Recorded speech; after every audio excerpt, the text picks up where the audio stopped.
Hello everyone, welcome back to my channel Mukti's cooking world. আজকে আমি আপনাদের সাথে খুবই মজাদার একটা পিঠার রেসিপি শেয়ার করব। আজকে করে দেখাবো পাটিসাপটা পিঠা।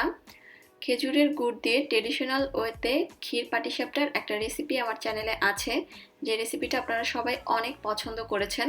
তবে ওই রেসিপিতে অনেকেই কমেন্টস করে বলেছেন যে যদি খেজুরের গুড়টা হাতের কাছে না থাকে চিনি দিয়ে করলে কি পিঠাটা খেতে টেস্টি হবে কিনা, বা অনেকে বলেছেন যে দেশের বাইরে থাকেন, গুড় নিয়ে চিনি দিয়ে কিভাবে টেস্টি একটা পাটিসাপটা পিঠা তৈরি করা যায় তার একটা রেসিপি চেয়েছেন। তো আপনাদের অনুরোধেই আমি আজকে চিনি দিয়ে খুব মজাদার একটা পাটিসাপটার পিঠার রেসিপি আপনাদের সাথে শেয়ার করছি। আশা করছি এই রেসিপিটাও আপনাদের ভালো লাগবে। তো প্রথমে আমি গোলাটা তৈরি করে নিচ্ছি, আর এর জন্য প্রথমে আমি নিয়ে নিলাম 1 কাপ পরিমাণ চালের গুঁড়া, আর এর মধ্যে আমি দিয়ে দিচ্ছি 1/3 কাপ পরিমাণ ময়দা। আমি পাটিসাপটা পিঠাতে চালের গুঁড়ার সাথে একটু ময়দা ব্যবহার করি, এতে করে পিঠার উপরটা খুব সুন্দর মসৃণ হয়। দিয়ে দিলাম 1/2 চা চামচ পরিমাণ লবণ, আর এর মধ্যে আমি নর্মাল তাপমাত্রার পানি দিয়ে একটা গোলা তৈরি করে নিব। তবে পানিটা আমি একবারে দিচ্ছি না, কয়েকবারে দিচ্ছি। আপনারা চাইলে এখানে আগে থেকে জাল করে রাখা লিকুইড গরুর দুধও ব্যবহার করতে পারবেন। আর গোলাটা একটু মসৃণভাবে তৈরি করে নিতে হবে, কোনো লাম্পস যেন না থাকে।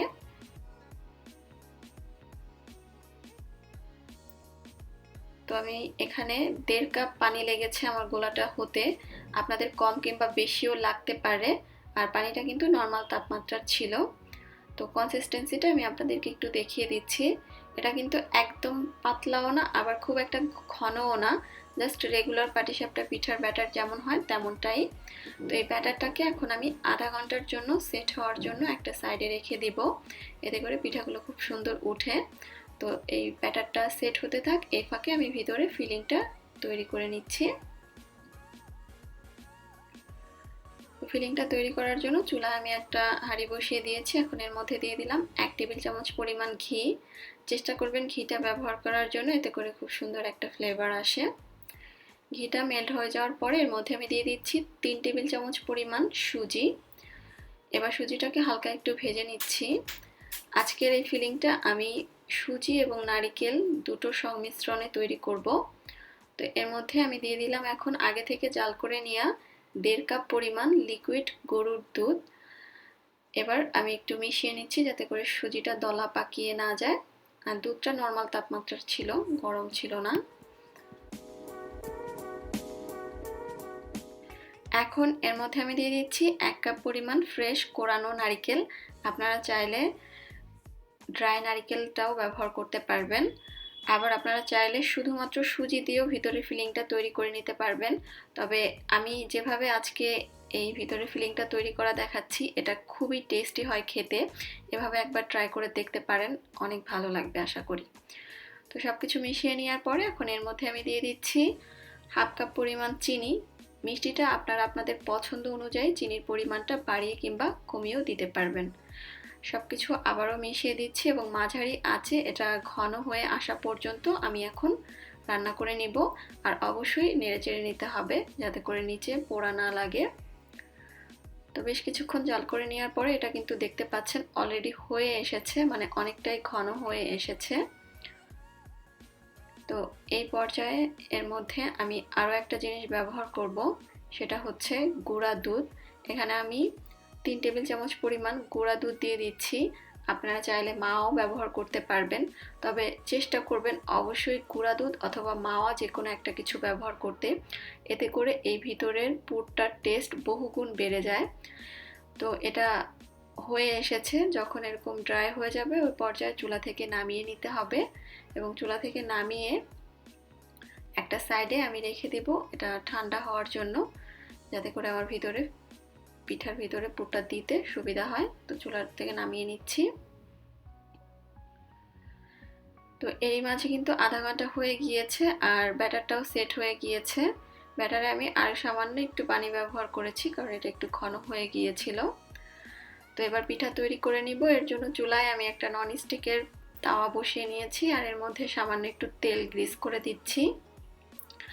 পিঠা তৈরি করার ক্ষেত্রে একটা টিপস আমি আপনাদের সাথে শেয়ার করছি। অনেক সময় দেখা যায় পাটিসাপটা পিঠা তৈরি করার পরে উপরটা খুব সুন্দর মসৃণ হয় না, একটা ছিদ্র ছিদ্র ভাব থেকে যায়। তো আপনারা তাওয়াটা যদি হালকা গরম করে তারপরে ব্যাটারটা এর মধ্যে দেন, সেক্ষেত্রে পিঠার উপরটা খুব সুন্দর মসৃণ হবে।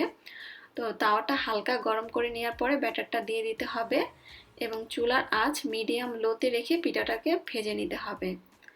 ব্যাটার দেওয়ার পরে আমি ব্যাটারটাকে একটু হালকা ছড়িয়ে নিলাম এবং মিডিয়াম লো আঁচে উপরটা ড্রাই হয়ে যাওয়া পর্যন্ত অপেক্ষা করছি। উপরটা যখন এরকম ড্রাই হয়ে যাবে, কোনো লিকুইড থাকবে না, ওই পর্যায়ে আমি পুরটা দিয়ে দিচ্ছি। আর পুরটা কিন্তু ঠান্ডা হওয়ার পরে আরও একটু ঘন হয়ে গিয়েছে, আপনারা দেখতে পাচ্ছেন। আর ভিতরে পুরটা আসলে কম কিংবা বেশি আপনাদের পছন্দ অনুযায়ী আপনারা বাড়িয়ে কমিয়ে দিতে পারবেন। তো যখন এরকম সাইডগুলো খুলে আসবে, ওই পর্যায়ে আমি পিঠাটাকে উল্টে নিচ্ছি। আর উল্টে নেওয়ার পরে এভাবে চেপে চেপে একটা আরেকটা লেয়ারের সাথে বসিয়ে দিতে হবে। তো উল্টে নেওয়ার পরে এই পিঠাটাকে আমি এখন এক একটা সাইড 30 সেকেন্ড করে ভেজে নিব। তো পিঠাটা হয়ে গিয়েছে, আমি এবার পিঠাটা তুলে নিচ্ছি এবং আপনাদেরকে আরও একটু ক্লোজলি একটা তৈরি করে দেখাচ্ছি। একইভাবে তাওয়াটাকে আমি গ্রিস করে নিয়েছি এবং এর মধ্যে ব্যাটারটা দিয়ে ব্যাটারটা একটু ছড়িয়ে নিচ্ছি এবং যখন উপরেরটা লিকুইড অংশটা থাকবে না, তখন আমি ফিলিংটা দিয়ে দিচ্ছি, দিয়ে একইভাবে পিঠাটাকে উল্টে নিচ্ছি এবং দেখেন লো আঁচে ভাজার কারণে পিঠার উপরটা কত সুন্দর মসৃণ হয়েছে এবং পিঠাগুলো দেখতেও অনেক সুন্দর হচ্ছে। আর এটা অনেক সুন্দর অনেকক্ষণ পর্যন্ত সফটও থাকে। তো এভাবে এখন আমি সবগুলো পিঠা ভেজে নিব। তো এরই মাঝে সবগুলো পিঠা আমার তৈরি করা হয়ে গিয়েছে। খুবই মজাদার এই পিঠাটা। আপনারা যদি এই সেম ফিলিংটার সাথে সেম রেসিপিতে এই পিঠাটা তৈরি করেন, তাহলে চিনির তৈরি করা এই পাটিসাপটা পিঠাটাও খেতে আপনাদের কাছে অনেক ভালো লাগবে। যাদের কাছে খেজুরের গুড়ের ব্যবস্থা নেই, আমি রিকোয়েস্ট করব সেম রেসিপিতে একবারের জন্য হলেও ট্রাই করে দেখতে। ইনশাল্লাহ দেখবেন অনেক ভালো লাগবে। তাহলে আশা করছি আপনাদের কাছে ভিডিওটা ভালো লেগেছে। আজকের মতো আমি এখানেই বিদায় নিচ্ছি। সবাই খুব ভালো থাকবেন। আল্লাহ হাফেজ।